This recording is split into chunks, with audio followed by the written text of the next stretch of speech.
Hi, everybody. Thanks for tuning in. This is Future Solutions Fence and Outdoors clip of the day. My name is David Gatto, and I'm your host.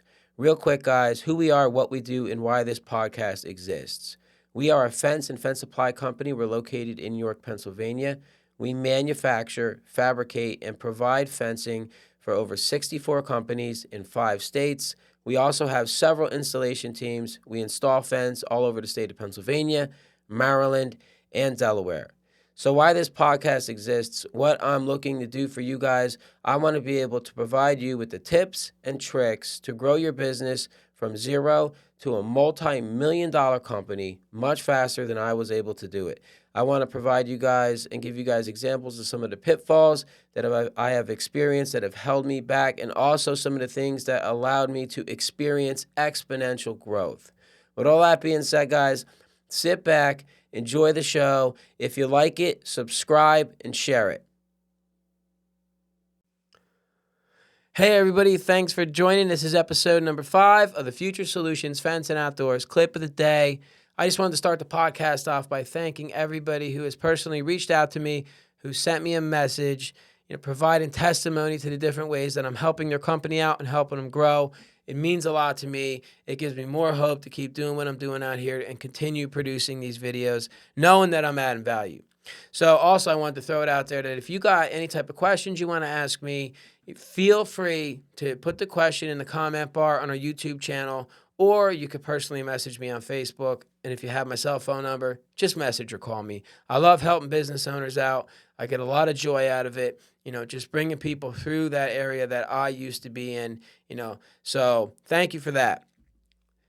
Getting into the episode, episode number 4, we had talked about the different growing pains that I'm going through now, as new business owners often do.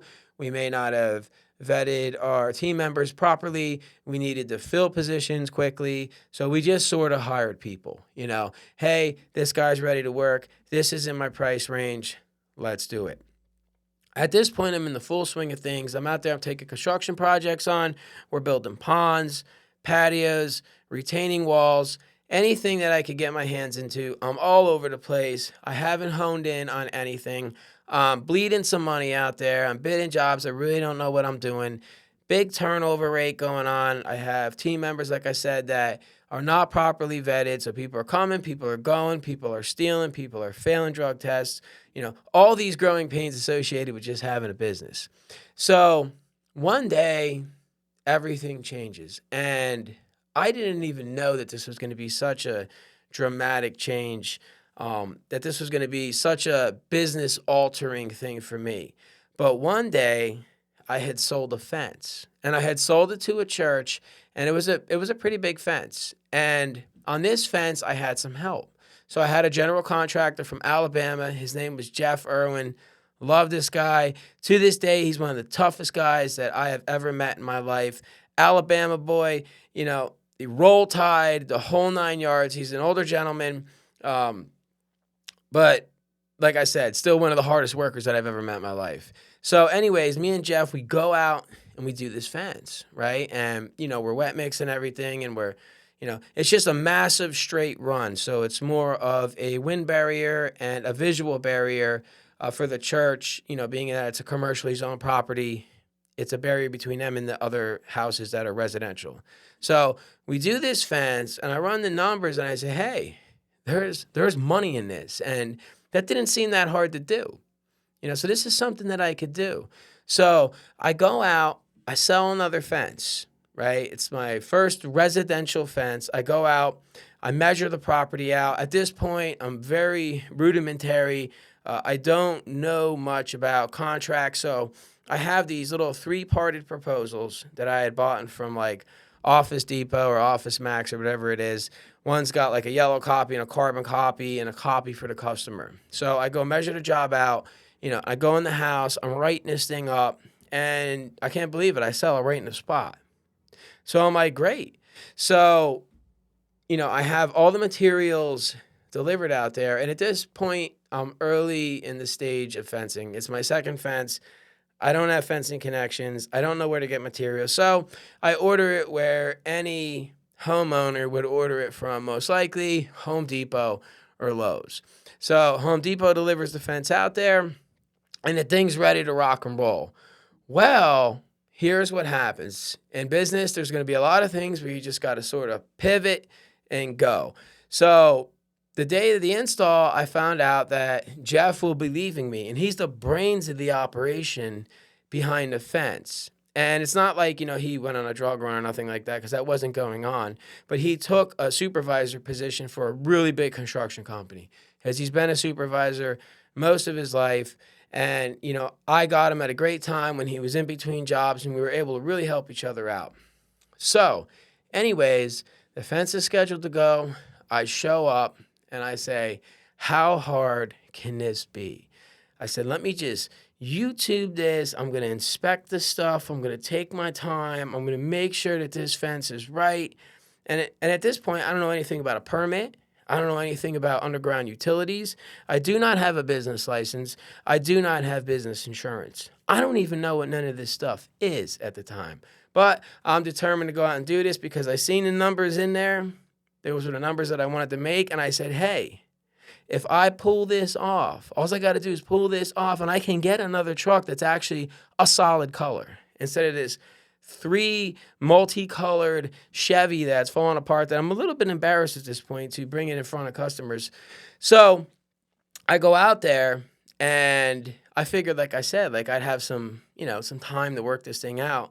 Well, the customer had other plans. So this thing turns out to be that this turned into like a massive family event out there.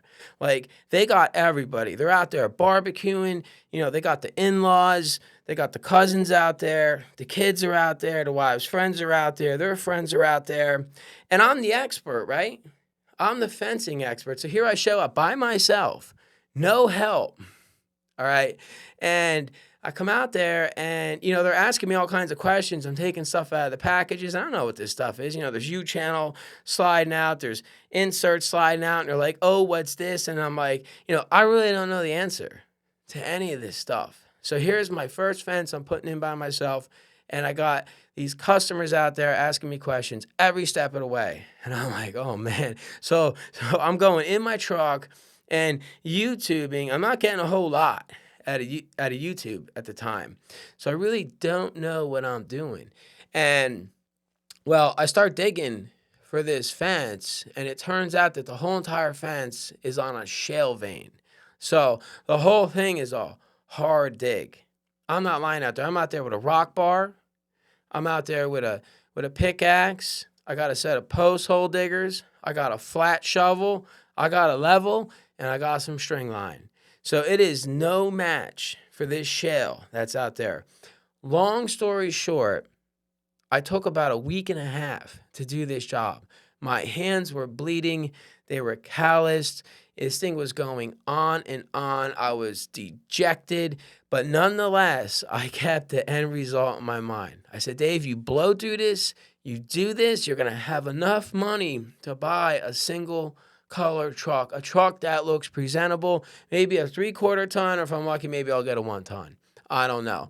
So I get the fence up, and I got to admit, it is not my best work, but the customer's happy with it, and I think the hardest part was having to figure out how to build a gate. So they have like a gate kit, and I'm like, don't they build gates already? Like, what is this? So, I get the fence up, I get paid, and I said, wash, rinse, and repeat. I could do this again.